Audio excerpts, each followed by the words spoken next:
And good morning, beautiful people. Good morning, good morning, good morning to every one of you from all over the world watching me right now. I am excited to be here. Can you see me? Can you hear me? Put something in the comment section so that I know that you can see and hear me. My name is Kunle Ologe, marriage counselor, founder of the Married Seal Academy, and this is our Friday Live. So every Friday we come to you, we say something, we discuss something on marriage, and you go back a better married person than you are. And if you are here and you are single, good for you. You are going to be learning the things that you should know when you are married. So that's a big, big plus for you. And I'm excited to be here. So who was here first? Joanne, was it you? Joanne Phillips, I see you. Says the chair cleaner is here. Again, I have cleaned all the chairs. And truly, you're a chair cleaner, Joanne. Joanne has been here since, and you are truly welcome. Joanne, you are here since 6 a.m. Oh my God. That's exciting. That's so exciting. And welcome, welcome, welcome. Welcome to all of you. And I see every one of you there. Good morning to you. Good morning. Good morning. And my conclavites, I see every one of you. And if you are wondering who conclavites are, we are the members of the Couples Conclave Program, the one-year program of the Married Seal Academy, where we talk about marriage. So everybody is welcome here, whether you're a conclavite or not. But if you're not a conclavite, why didn't you join? Anyway, we'll tell you more of that as we go on. So today we're talking about something that is very exciting. It's exciting for me because this is something I have worked around for so many years. And we're talking about building a financial empire with your spouse. Building a financial empire with your spouse. And my beautiful yellow wife is here. You are welcome. Happy to have you here. So good morning to every one of you. So have you shared to somebody who knows that this is going on? That's a question I'm asking you. Which of you knows that, or which of your friends or your acquaintances know that this is going on right now? Just for 1 hour, we're going to be hitting you and telling you things that probably you've not heard before, probably things that you've heard, but in a better state. So you want to share this link all around, put it on your status, share the link, like this video so that everybody else can also see it. Okay, and that is the way we will move. So I greet you all, every one of you. And yes, Chimeze, good morning to you. I greet you. So let's dive right in. Okay, we need to dive right in so that we can save the time. And Ayo, I see you, says you have shared. Great, Chimeze. Great. These are great people. I always have the best people coming to listen to me on Friday, and I'm going to make it worth your while today. So I want to start off this class today by quoting something by P.T. Barnum. Now, P.T. Barnum was a legislator in the United States very, very many years ago. And he said, money is a terrible master, but an excellent servant. Money is a terrible master, but an excellent servant. If you don't take charge of money, if you don't take charge of it, it will take charge of you. This one is me. That one was P.T. Barnum. This one is me. If you don't take charge of money, money will take charge of you. So money is there to either serve you or be served by you. Which one do you choose? One of the many challenges in marriage is financial challenges. You know, I've always taught you that there are three major issues in marriage. The first is communication, the second is finance, the third is sex. And of these three types of communications, we're talking about finance today. So I want to confirm to you if you can see me and if you can hear me. Okay, just confirm to me that you can see me clearly and you can hear me. Put it in the comment section because I can see the comment section is kind of quiet. I've not even started, so it can't be quiet yet. So put it there in the comment section. Let me be sure that you can see and hear me very, very clearly. And then we can continue. Okay, hi, Anne. How are you doing? Okay, great. Loud and clear. Beautiful. So I was saying that there are many challenges in marriage. but many of them are traceable to finance. And that's why it's important for you to hear this. Whatever it is that I'm going to be telling you here today, trust me, you need to hear it. Now, there's a difference between riches and wealth. Riches is one thing, wealth is another thing. I tell you. So, riches means the accumulation of money. So, you have, in the economy of today, you have 50 million naira in your account. You're a very rich man. But I'm not teaching you riches here today. I'm teaching you wealth. And wealth is very different from riches. Wealth is the ability to create money continually. Did somebody get that? Wealth is the ability to create money continually. So riches is just stockpiling money somewhere. Wealth is an ability. And what we are talking about today is building a financial empire with your spouse. That empire is an empire of wealth, not riches. Many of you are used to riches, and that's what you are targeting. And I'm telling you, that's not the important thing. What is important is wealth. Because riches can disappear, wealth cannot. It's only transferred from one generation to another. So that 50 million naira you have in your account, if that account is blocked, can you survive? If your answer is no, sir, ma, you are not wealthy, you are only rich. So I'm teaching you wealth here, not riches. And I needed to put that first so that your mindset will change. So the money you have stockpiled in one account, and you look at it every day, you look at your balance every day and say, man, yeah, you beat your chest, you say, I'm rich. Inflation has finished it. You just don't know. The 1 million naira you had in your account January 2024 is probably worth 300,000 naira now. So that is not wealth. And you ask me why? Inflation. Inflation has eaten it up. What you could buy for 1 million naira, you can no longer buy it with your 1 million naira today. So you need much more, maybe times 3 of that to buy it. So in the account, it's still reading 1 million naira. But in value is 300,000. And that's why stockpiling money and thinking that you are rich does not really help your wealth journey. Okay, well, it helps your wealth journey, but you have just paused on your wealth journey. Now, understand that the marriage-wealth relationship can be sweet. The marriage-wealth relationship, it can be extremely sweet. But if you don't know what you are doing, it can turn very, very bitter. You know, when the Bible said in Proverbs, it says, he who findeth a wife findeth a good thing and obtain favor of the Lord. Part of that favor is the favor of being able to create wealth. So when both of you are married, husband and wife are married, you have the power of 2. And the power of 2 is so enormous, it can move mountains. It can move mountains. Now, in the couples conclave, I've taught that there are 6 purposes of marriage, and one of them is fruitfulness. And fruitfulness as a purpose of marriage is divided into 2. Fruitfulness of the body, which is giving birth to children, and fruitfulness of the works of your hands, which means whatever it is you are doing will prosper. That's the one we're looking at today. So marriage gives you that power as 2 to do so much more than 1, because the Bible said 1 shall chase 1,000. What did he say about 2? Shall put 10,000 to flight. That's the power of 2. And hey, my wife and I have harnessed this power. For the last 16 years, we've harnessed this power and we have created wealth. So I'm not speaking theory to you. I'm speaking to you practical. So you'd want to listen. Now, I want to start by giving you a little story about myself. Some of you have heard the story, my financial story. So let me start telling you about my financial story. I'll just give you some snippets of it.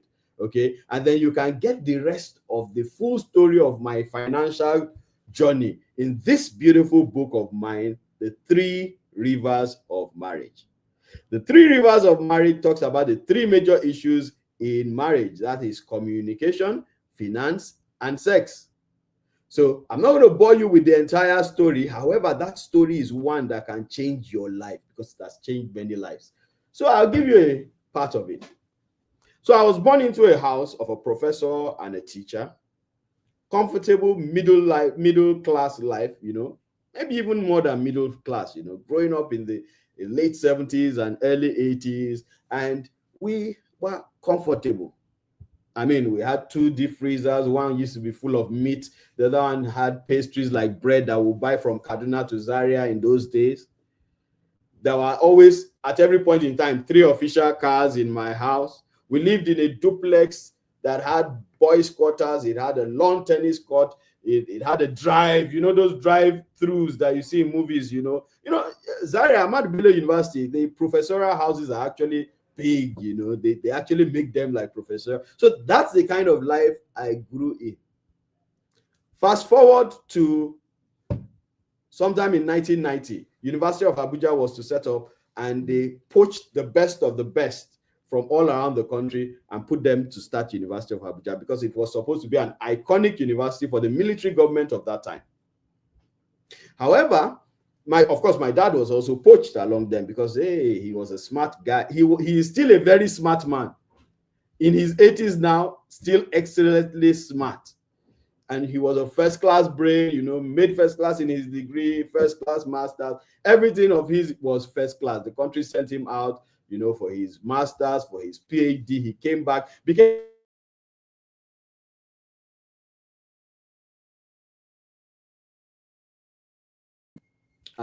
head of department of geography then. So he had a lot going for him. He was one of those who designed the master plan of Abuja. Yeah, so smart guy, smart man. We got to Abuja, and then the students had a problem with the way the VC was running the place after a while, and they rioted. Unfortunately for my dad, they chanted that they didn't want the VC and they wanted my dad to be VC. This was my dad who had run away from VC-ship for all his lecturing life because he said it was a political office and he didn't really want that office. And here were people saying, we want you, without his knowledge. So, of course, the VC got angry and started victimizing him. And for the first time in his entire life, he was suspended and he was sacked. And we were kicked out of the university quarters. It was when we were kicked out of the university quarters, we now realized we had nothing. The bed, university. The cupboard, university. The cooker, university. The only thing that we went out with was his own private car. And at that time, he was already getting to become a jalopy. So we realized we were nowhere. A friend rented the place for him in the town of Gwagwalada, so we moved into that place. He couldn't even afford rent. And we started living from hand to mouth. So yes, I have suffered. I have seen suffer. We have woken up in the morning and we would not know what to eat. Remember where we came from. And here we were. We would wake up in the morning and not know what to eat. Even pap. So when young people come to me and say, oh, I suffer, I just laugh at them and say, do you really know what suffer is? Now, let's fast forward the story. So, of course, I made up my mind at that time because I saw what happened to my dad. And I said, if this man could sacrifice his entire life to a nation and they could treat him like this, and nobody cared, then I was not going to live my life in the hands of anybody, my financial life, ever. And that was the mindset I used to enter university. When I got into the university, I started making cards. I started doing art. I started making money. So I've been making money now for well over 26 years. So that is what prompted my business mind. And of course, eventually I ended up getting into the bank, and I worked in the bank for 18 years. So that now helped to put structure to my already business-minded person. And I did everything you can think of in the bank, moved from operations to marketing to branch management, did 6 years in branch management, then voluntarily retired to do what I am doing right now. Now, why did I tell you that story? I told you that story as a lesson to you. Not just to show you that I am a financial expert by training and by practice, but to show you that you cannot leave your finances in the hands of any organization or any person. You must take your finances up yourself. You must take your finances up yourself. And oh, by the way, in case you are asking what happened to my father, eventually he went to court, of course, spent all those times in court, those years in court, I think about 5 or 6 years in court, won the case, was reinstated to university, paid all his benefits and everything, that all the salary that he was not paid, he was paid lump sum, and then he waited 1 year and then now retired, voluntarily. So he eventually ended well, but my brothers and sisters, we suffer. Do you know suffer? So this is why you must listen to what it is that I'm saying today, and then you must actually stand up and begin to do something about your finance. Recently, Donald Trump did something that nobody has done before. He decided to stop funding of all USAID, that's US funded programs in Nigeria and in many other places. And the number of people that are out of job right now, I can't imagine. And I'm just wondering, this was unplanned. This man just came into office. When was he sworn in? Came into office and said, you know what, we want to review our helping the world. So everything stopped. So everybody who is working on a USAID funded project right now is at home. At home. And they're stuck because they never planned for it. So never leave your financial hands in the hands, or your financial life in the hands of anybody.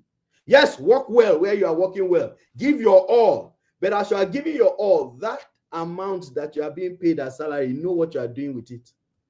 It's not for consumption. Salary, I was taught when I started working that salary is a seed. Did you hear me? Your salary is a seed. You don't take your salary and eat it all. If you do that, then you've eaten your seed. No farmer goes to the farm, harvests his yams, then eats everything. You must select those that you are going to plant the next year. So let's now move on. I think you guys says, wow, thank God we don't look like what we go through. Oh yeah, we truly don't look like what we go through. So oh yes, thank you, Lady Diana. Salary is a seed. So let's now move. Let's move. And like I said, you want to get the full story because the story is very juicy. It's very detailed. Just get this book, 3 Rivers of Marriage. There's a number that will be scrolling on your screen right now. You can reach out to that number for any details you need on how to get this book. You can get it as hard copy. It's all over the world. It's on Amazon. You can get it on our online store. You can get it across the country. There are distributors all around the country who sell this book. So just reach out to the number and you will be guided on where exactly to go for it. Good. Let's move on now. Please understand that a family finance empire is a state of living where needs are met, wants are provided, and wealth is passed on from one generation to another. Did you hear what I just said? Someone should write it down. I said a family finance empire is a state of living where needs are met, wants are provided, and wealth is passed on from one generation to another. That is why you need to understand very clearly today, in case nobody has told you before, that your children are not your retirement plan. It is unbiblical. You see, the thing that those of us who are here, the generation of our parents, they missed that part. And they gave birth to children with the plan that the children would take care of them. Don't get me wrong. There's nothing wrong with taking care, but that pressure is something you in this generation should remove from your children, because my Bible says a good father leaveth an inheritance for not just his children, but his children's children. So you are supposed to leave money for your children, not supposed to leech on them. So I challenge everyone who is listening to me right now, if that has been your plan, that all these children, and maybe that's why you gave birth to 6 children, all these children, when I grow up, Abanobi will give me 1 million naira, Bola will give me 12 million, Hassan will give me 6 million, then I'll now be a big man. If that was your plan, you are wrong. So change your plan. All right, so let's move on. Now, why do couples struggle with finance? Why do couples struggle with finance? Well, let's take a little while to look at that. Why do couples struggle with finance? And please listen very well, because some of you have been struggling with finance and you don't know why. I'm going to help you with a few of the reasons. And the ones that are yours, please own it. I'm not saying own it forever. Just own it by acknowledging that this is my own trouble, this is my own problem, and then move on. Number 1, poor financial literacy. Poor financial literacy. I know the Naira Academy is here. It says children are not retirement plans. Everyone should plan for their retirement. I'm going to be telling you a little bit about the Naira Academy as we go on. So you're welcome, sir. Now, number 1 is poor financial literacy. So when you don't have the right knowledge on finance, you will be poor. Poor financial literacy leads to poverty. And poverty is not that man that is on the street that cannot eat. Once you need to eat from hand to mouth, you are a poor person. Do you understand what it means to eat from hand to mouth? Which means everything you make, in fact, if you don't make money today, you cannot eat. So as you are making money, you are eating. So you need to continue to work every day of your life till the end of your life. That is what it means. So that's poverty. I tell you, that's poverty. And when you don't know what to do, you don't have financial literacy, you will be poor. You will be very poor. Unfortunately, again, a lot of us were not groomed with financial literacy. They don't teach it in our schools. Thank God for a few schools now. There are a few schools now that teach entrepreneurship. And I in fact, when I started hearing this some years ago, I said, great, this is beautiful. People should know, people should be taught about finance. But many of us were not taught. The only thing you were taught was go to school, get good grades, get a job, and then your life is okay. That's the only thing you were taught. Go to school, get good grades, get a good job, and then your life is okay. But I just proved to you now that that good job, the day it disappears, what do you do? Like it happened to my father. What do you do? Like it happened to the many people across the countries right now that are on USAID-funded projects. What do you do? That's where the problem is. There's nothing wrong with working for somebody. Nothing, absolutely nothing wrong. Not everybody is going to be an entrepreneur, but everybody can be an investor. Everybody can create wealth while you are still working. I mean, I told you I worked for the bank for 18 years. For those 18 years, I was doing business. For those 18 years, I was doing business. And you ask how? I allocated my time. I was able to allocate my time. So it didn't disturb my job as a banker, and that's a crazy job. I allocated my time. So poor financial literacy is a big, big challenge. And if you are on that table, just say, this is my own. As in, I don't know about marriage. So poor, I don't know about finance. So poor financial, say, this is my own. Let's move to the next one. Negative attitude to finance. Negative attitude to finance. Some people have financial trauma because of where they were coming from. So somebody told you somewhere that money is evil. and you swallowed it. In fact, you brandish it up and down and say, money is the root of all evil.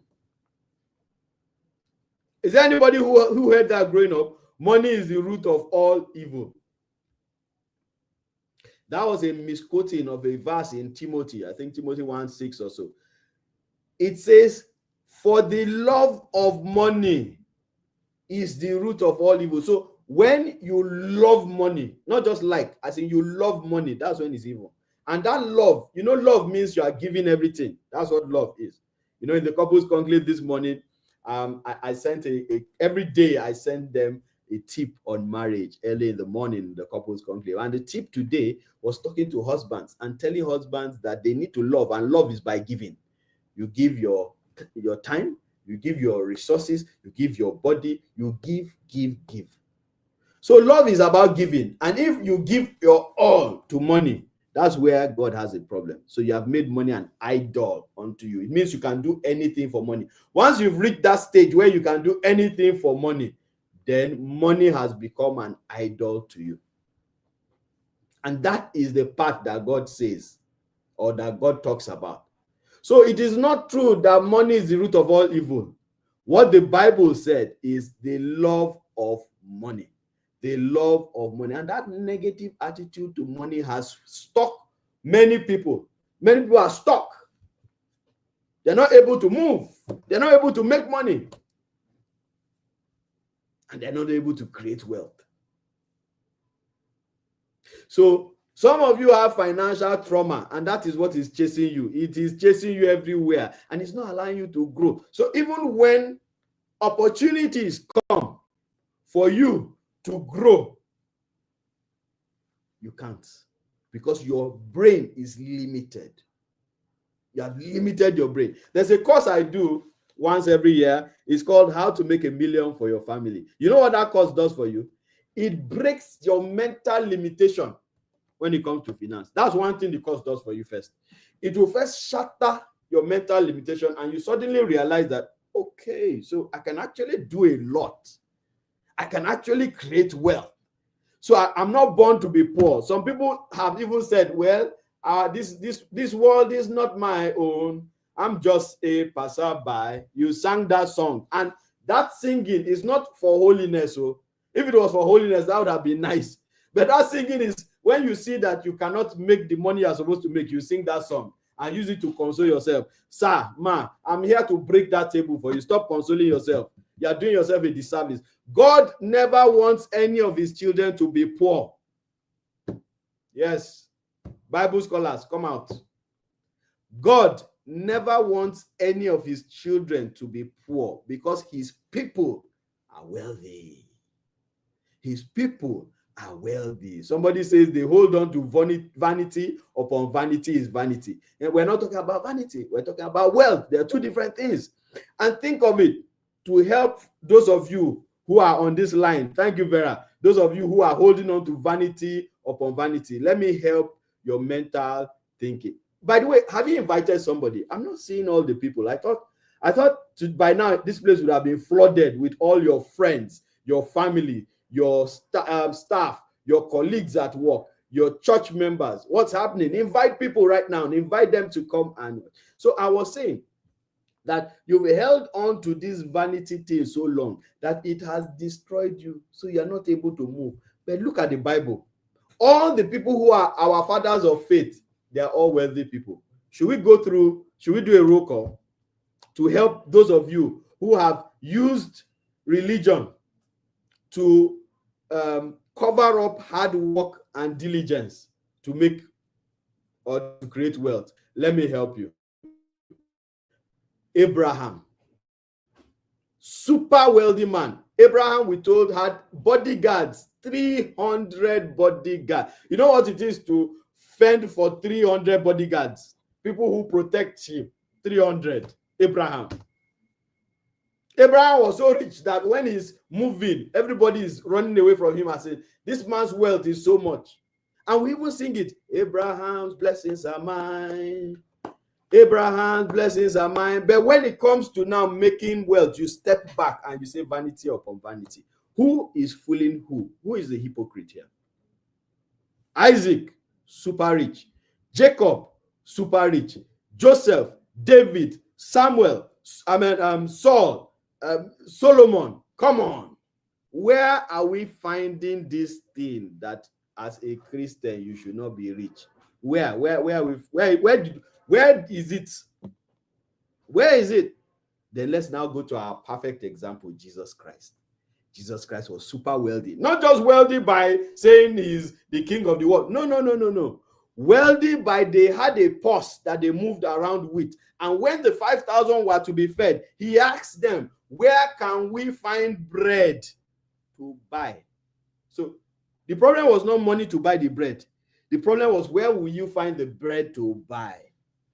Please, where did we find our poverty mentality from? It came from, when somebody has not been able to achieve something, the person will look for an excuse for why he has not achieved it. So your great-great-grandfather, poverty struck him. And so he started singing to his children so that he won't look like a failure, that money is not everything, not everybody is meant to be rich. All these rich people, do you even know what they do? Yeah, that's what you've heard that before, right? All these rich people, do you know what they do? They do blood money. It's not every wealthy person that does blood money. Please, if you are looking for one, look at me here. I don't do blood money. I don't steal. I worked in the bank for 18 years. I came out clean. My records are there. You can go and check. So it is not true. And I'm a committed Christian, born again, spirit-filled, tongue-speaking. So it is not true that the people who are wealthy are people who do the wrong thing. That is just something you are hiding under so that you won't go and create your own wealth.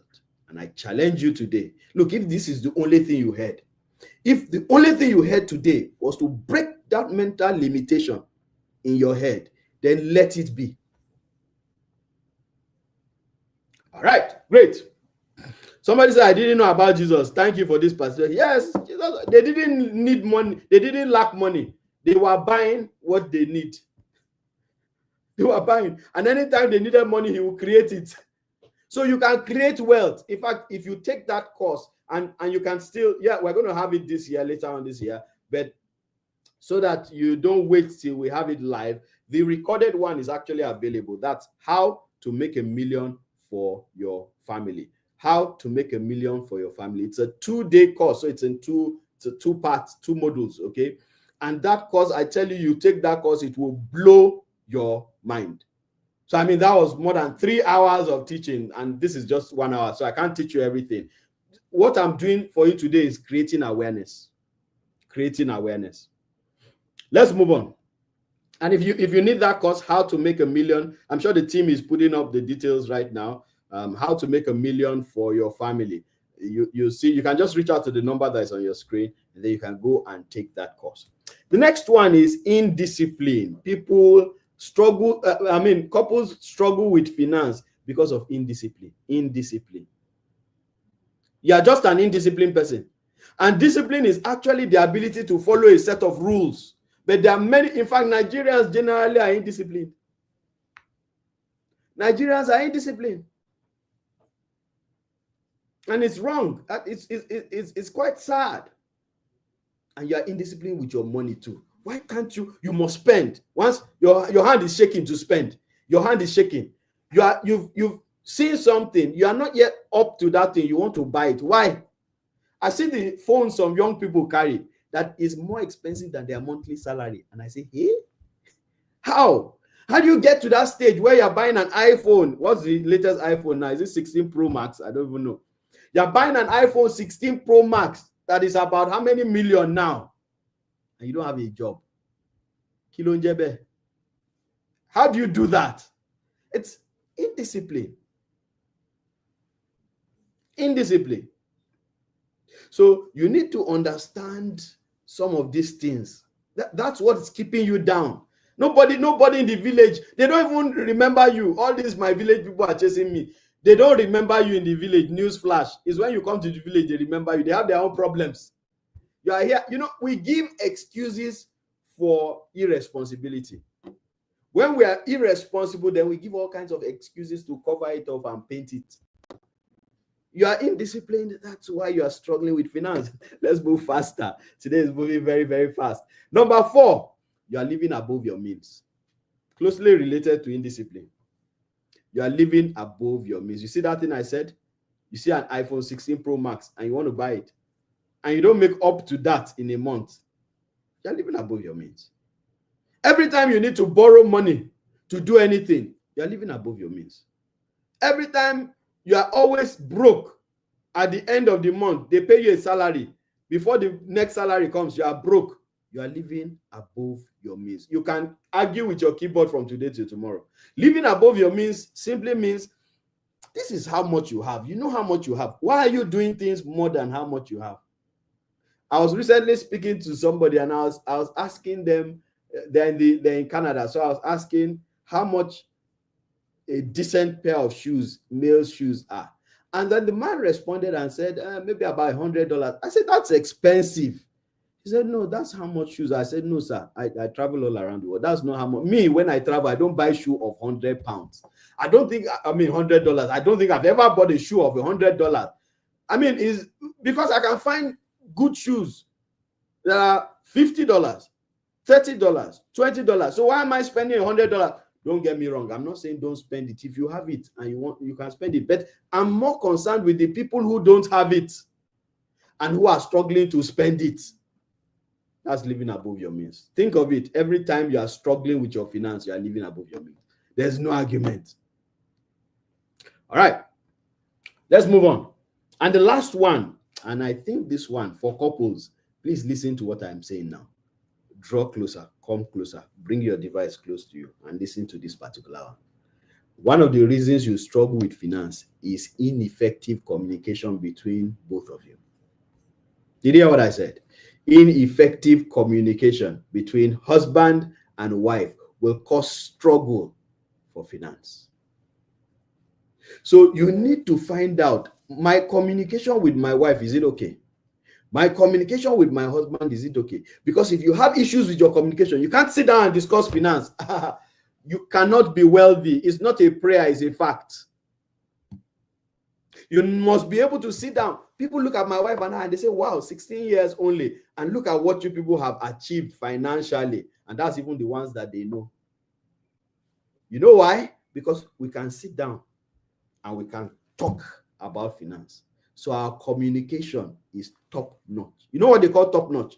The toppest of the notchest, if there's any such thing. That is how our communication is. And because of that, we're able to achieve great things that many people struggle with. That's the biggest problem in marriage, you know, right? I told you there are 3 major issues in marriage: communication, finance, sex. Of the 3 of them, the most important, the most significant is communication. If your communication is poor, every other thing will come down. Doesn't matter how you try. And that's why you must do everything in your power to make your not just manageable. Sometimes as a marriage counselor, and I've been counseling for over 13 years, sometimes once a couple comes, once we start counseling, I already know they have a problem with communication. The way they even talk to each other, I know they have a big problem with communication. That is a problem that you need to sort out. You need to sort that out. Top-notch communication. Thank you, Kemi. Your communication needs to be top-notch, or else you will struggle. So now, as we begin to wind up, let's look at now how to build that financial empire as a couple. How do you build that financial empire as a couple? So we're going to be looking at that now before we end. But as we wait on that, let's take a little water break. And when we are done, we will be back with how to actually create a financial empire. So don't leave your seats. Let's take a water break for 2 minutes. Are you thinking of beating your spouse every time you lose an argument? What if I told you that resulting to violence only makes you a loser? One of the most coveted attributes is not wealth, but influence. The ability to make someone do what you want without using fear, force, or sanctions.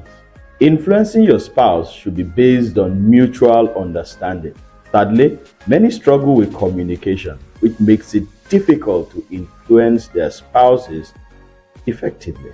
Instead, they resort to physical and emotional abuse. Do you know that you can master communication and influence your spouse's decisions without fear or guilt? Join us for the course Improving Communication in Marriage, where I will share insights on building effective communication for couples and building a healthy relationship. And here's the best part: those who register before February 1st will enjoy a huge discount. Secure your seat for just 15,000 now instead of 20,000 naira. Pay today, influence tomorrow.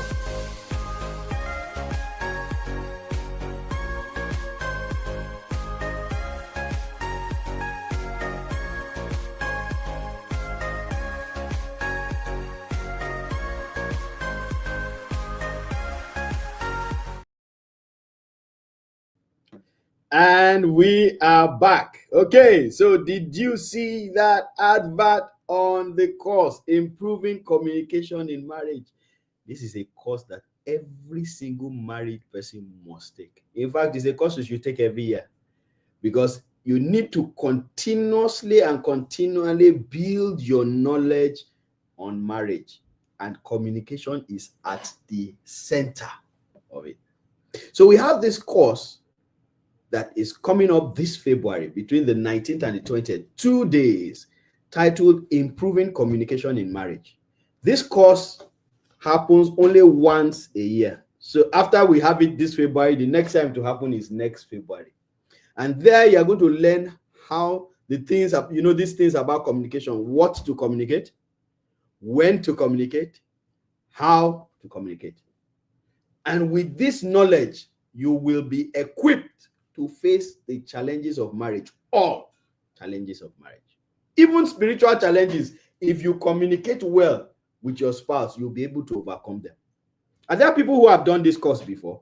Just put it in the comment section and say something about the course, about the Improving Communication in Marriage.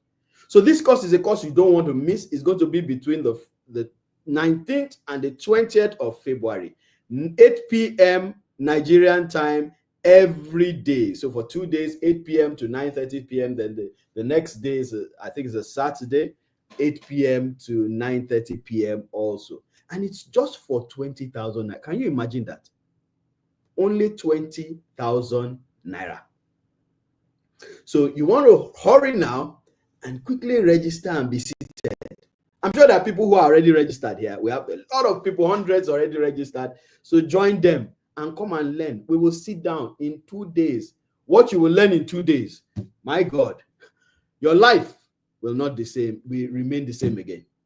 So register and register now. The details are there on your screen. And then if you want further details about the course, again, send a WhatsApp chat to the number that is scrolling at the bottom of your screen and get this. All right, let's move on to back to what we are talking about. So how to build finance as a couple. And oh yes, Cordelia, a true conclaver, says, I have done this course before. I am looking forward to doing it again. That's great, great, great. So what are the things you need to do to build finance, that financial empire?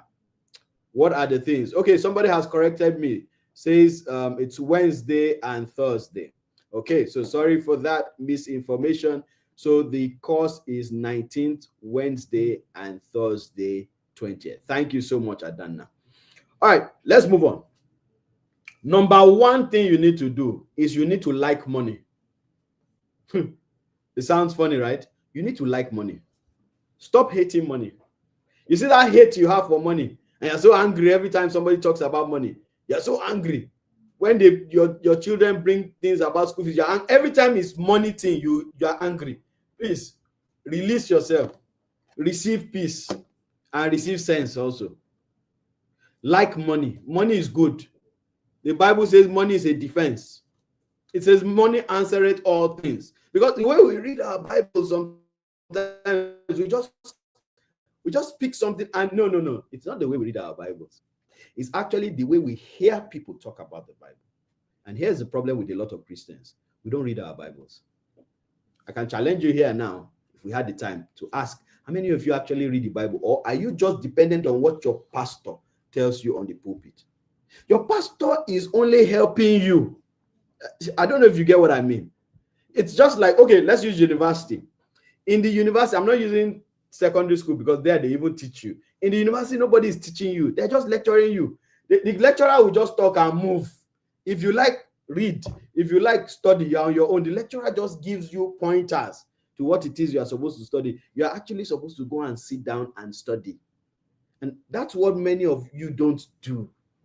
And if you want to be honest, you will say you don't do it. So that's why when you hear somebody just say something, sometimes you take it out of context. Maybe you don't read the full message or watch the full message. You know how these funny people online will just look for a pastor, pick one thing that he said and put it and try to vilify the pastor. And if you are in that category, please stop it. It's a very dangerous thing to do. It was Jesus that said that sin against the Holy Spirit, that's the one that cannot be forgiven. And so you don't know if that pastor, what he's saying, the Holy Spirit put it in his mouth, and then you just jump and say, this pastor, how can you say this? And that's because somebody just picked up one thing. You didn't listen to the full message. Put it online, and then you join your hand and say, hey, these pastors, they're always, please be cautious. So again, like I said, you don't read your Bible, so you don't know. So one pastor will just tell you something and you just take it. That's why many people over the years have carried that wrong notion, saying money is the root of all evil. And I just corrected you now. It is actually the love of money is the root of all evil. So, like money. Me, I like money. I like money. If you don't like it, then when you go to work tomorrow, tell them that you now want to work pro bono. So they should not pay you salary at the end of the month. And the one they paid you before, pay them back. Then I will now know you don't like money. That's why I said some of us are very hypocritical about things. You run away from money and talks about money, but you collect salary every month. And if they dash you money, you will take. All right, let's move on. So that's the first thing you need to do. You need to like money. Number two, you need to be completely open to each other when it comes to finance. So husband, be completely open to your wife. Wife, be completely open to your husband. And you see where communication is coming in again. Because some of the times why you are not open to your spouse is because you are afraid to communicate. You don't know how your spouse will respond. And so you just block off. And before you know what's happening, it has become a secret. Please be open to each other. I challenge every married couple here. Be open to each other, because when you are there on the bed with that your wife, without your husband, you are completely open. You are open. You give everything. Meanwhile, your body is your most valuable physical asset. So how come you give your body, but you don't give your money? Isn't it funny? Is it not ironic? So be open to each other when it comes to finance. Completely open. You know, when I got married to my wife, one of the things I did, and let me talk to men here. All the men here. Where are all the men? Are you here? Please say hey. If you're a man, just say hey, hi. Okay. For all the men here, let me help you. It's easier for you to be open to your wife. When I got married, one of the things I did was to create 2 ATM cards on my salary account. I gave my wife one and I held one.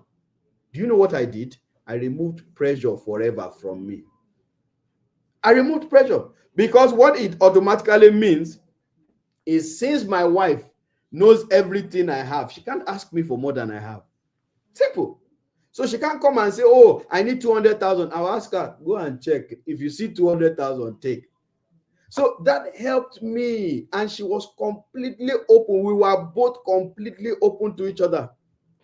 In fact, up till today, my wife doesn't do financial transactions. I do all her financial transactions on her behalf.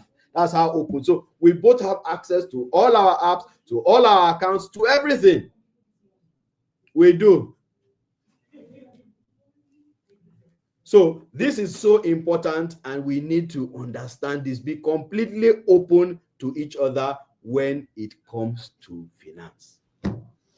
Don't hide it. I know some of you, and I see all my men. Hey. I see. Let me start hailing you people, because these are my great guys. Chimeze, I greet you.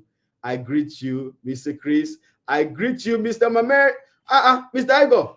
It's been a while. I greet you. I greet you, Mr. Daniel. I greet you, Mr. Abby, all the way from Australia. I greet you, Emmanuel. In fact, no, the men you are representing, I hail you. I doff my cap for you. So you need to understand that you need to be open. Some of you are not open because of what you heard growing up. So you heard negative things like, if you open your finance to your wife, she will just plan, kill you, and take your money. My question to you is, did you marry somebody who will kill you? If you did, then you made the wrong choice. You made the wrong choice. Then for the women, they told you that, men, men are very useless. This man can just go off now and marry another person and leave you and your children. So how will you take care of yourself? So just keep something on the side. That's evil. That's evil speaking to you. Very evil. Again, if that's the kind of person you married, then you married wrong. So please be completely open. It will help you. This is how to build an empire. That's how my wife and I have built the empire that we're still building now. It's a continuous process. We'll continue building it till we go to heaven. But when we are leaving, the next generation will just take over and just continue. And it will just be growing. There are some people who their generation cannot be poor.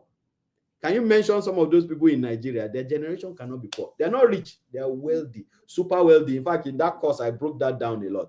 So you should go and take that course, how to make $1 million for your family.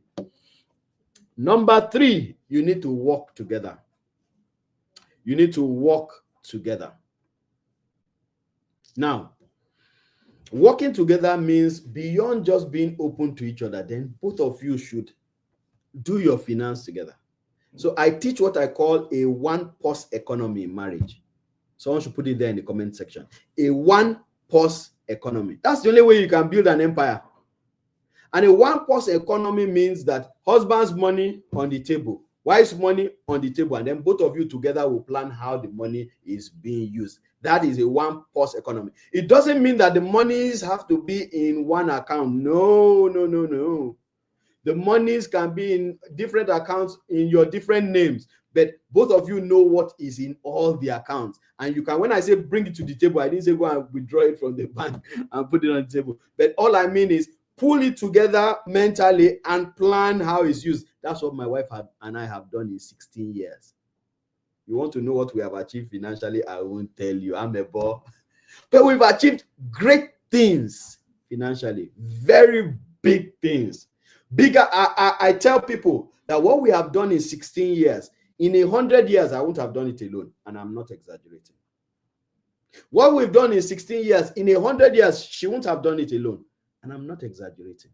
That's the power of two. Husband and wife, please, can you start to harness the power of two? It's so lovely. And that's why if your marriage is not doing well, please come for counseling. Stop sitting down and blaming everybody, blaming the people in the village, blaming your mother, blaming your father, blaming your in-laws. It's okay. Blame yourself for once and come and sit down in counseling. Even the devil that you blame, sometimes I perceive that sometimes the devil is sitting down and reporting to God and saying, God, these your people are blaming me too much. I was in Afghanistan when this person in Lagos said I'm the one that caused him to do this thing. How? The devil is not omnipresent. Only God is omnipresent. So the devil can't be everywhere. So all this blame, we always want to blame, and you're always praying, die, die, die. You're killing devil everywhere where devil is not. It's just your irresponsibility. Take responsibility. Sit up. Do what you are supposed to do. And stop blaming the devil. The devil is not everywhere. You give him too much credit. He's not everywhere. And he's not looking, he may not even not be looking for you. And you're just there blaming the devil. Please, if your marriage is not doing well, you've tried, and your marriage is not doing well, come for counseling. I counsel couples every day from 1 p.m. till 5 p.m. in the evening. Last year, I counseled over 380 couples. This year is going to be more because already my schedule is filled from now till the end of the month. So I'm not looking for who to cancel. I don't know if you get what I mean. Do you get my point? I'm not looking for who to cancel. The people are coming. I'm telling you, come for your own health of marriage. Come and seek counseling. Sit down. Counseling is not evil. Counseling is you sitting down with the counselor, speaking your mind, and then the counselor helping you to think and guide you so that you make the right decisions. At the end of the day, it's your decision. You will make the decisions. The counselor is just there with his experience and his professionalism to guide you and your spouse, or you alone. So if your spouse does not want to come for counseling, come alone. Come alone. Again, you want to reach out for counseling, the number is scrolling on your screen. Please just send the word counseling to that number on WhatsApp that is scrolling on your screen, and they'll give you all the details you need to know. I'm sure there are people here who have come for my counseling before. If you are here, put it in the comment section that I have been counseled by Coach Kunle. Just put it there so that it will encourage other people, because I know we're hiding. I know they taught you don't wash your dirty linen outside. This is not outside. A counselor is professional. A counselor is confidential. All right, let's move on. Somebody is asking a question. Somebody says, please, when is the course on how to make $1 million for your family coming up? Oh, it's coming up much later in the year, but we have a recorded one that you can watch and get everything that you will need. Okay, so just reach out to the number that is on your screen. Just put how to make $1 million, and they'll give you how to get the recorded one, and then you can get it. Okay. So people who have been canceled are talking. Yes. Hello, Diana. Okay, hello, Cordelia. Where are the men? I've canceled many men. Please don't fall my hand. Come out also. All right. Now we need to move very fast because our time is so spent. Okay, so you need to live according to your means. I think I've spoken about this already. Live according to your means. If you have a budget and you're always overshooting it, you are living above your means. And don't come and tell me, no, the economy, shorten the economy. I asked somebody the other day. The person came to me and said he wanted to get married, but he was looking for money desperately. And I asked him a question. He was looking for millions. So I asked him a question. I said, the people in the village, do they get married? He looked, he sat up. You know, that struck him. He never thought of that. He said, yes. I said, how do they get married?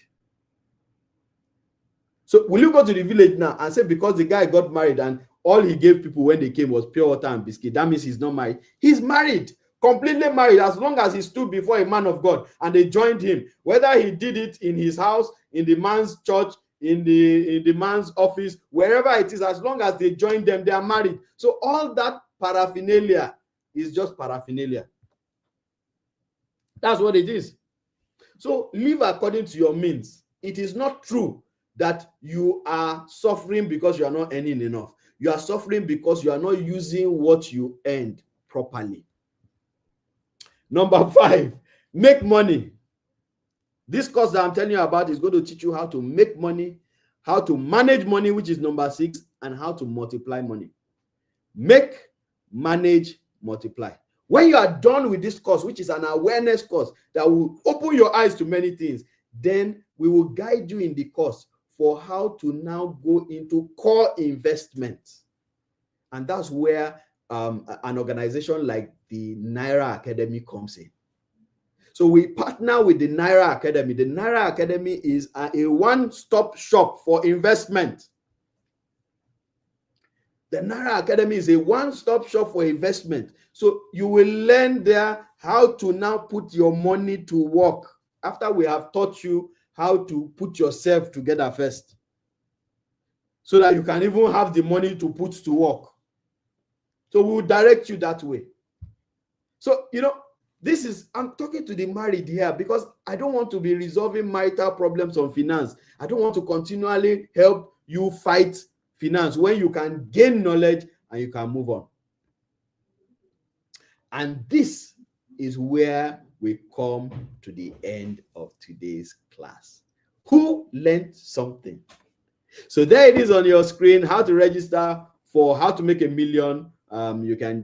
You get the details there on your screen. And if you want more details, please put send a chat to the number that is on your screen and you get all the details that you need. All right, so this is when we take questions. Oh, we can't take questions. It's already 12. I'm so sorry. I took so much of your time. You know, I'm a finance person. So when it comes to finance, the thing used to do. Okay, so I really apologize. Please, I apologize. Next week, I'm going to make it. I'm going to try and squeeze it in more. And if you've not yet subscribed to this channel that you are watching right now, please click that subscribe button. click the notification button also and subscribe so that you can get all the details you need to get. Remember the course that is coming up. This course is dear to me, improving communication in marriage, because I know how many people have been affected positively with this course. So come and learn how to improve your communication. So you've been complaining that your husband doesn't listen to you, your wife doesn't listen to you, you're not able to have conversations without having a fight. Come to this course and learn how to improve communication in your marriage, and you seriously will never regret it. It's been nice talking to you, everybody. Somebody said, I didn't know when the time went by. That's how it is. You know, when you're learning something that is making a lot of sense, you won't know when the time flies. And that's how the time will also fly when we're doing the course, Improving Communication in Marriage. So reach out to us for your counseling, for your courses, for your books. I told you about this book. Don't forget to get a copy of this book. You will thank me later. Thank you very much, everybody. And to all the conclavites who joined me, I greet you and I say good morning or good afternoon to all of you. God bless you all. See you again next week, next Friday, when you will come again for the Friday live. And somebody is asking, how do you get the recorded version? Just send a chat to that number on your screen, and then you get everything that you need to know. God bless you all. See you next week, Friday. Bliss and joy.